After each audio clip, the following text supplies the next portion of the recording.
Quelle est la relation entre la pression à l'intérieur d'une enceinte et le volume de l'enceinte? Pour découvrir cette relation, nous allons recliquer sur l'animation précédente.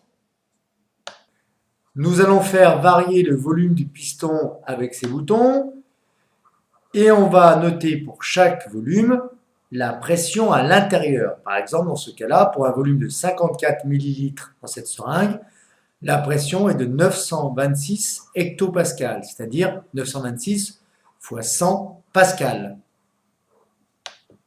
Il nous suffit maintenant d'écrire la valeur en hectopascal de la pression et d'effectuer le produit P fois V dans cette colonne.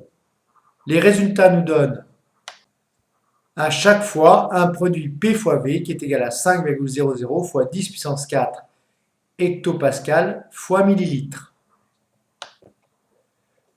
Plus le volume diminue, plus la pression augmente, mais le produit de la pression par le volume reste constant si évidemment la température est constante à l'intérieur de l'enceinte.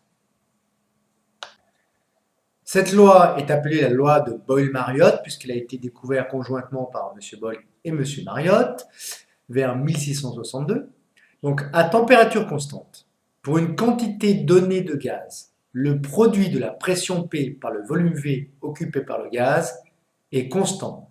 Donc P fois V égale constante. Quel va être l'effet de cette loi de Mariotte au cours d'une plongée? Eh bien, on immerge à 20 mètres un ballon contenant une certaine masse de gaz. À cette profondeur, le ballon occupe un volume V1 égale 1 litre à la pression de 3 bars, tout en bas, ici, sur le schéma.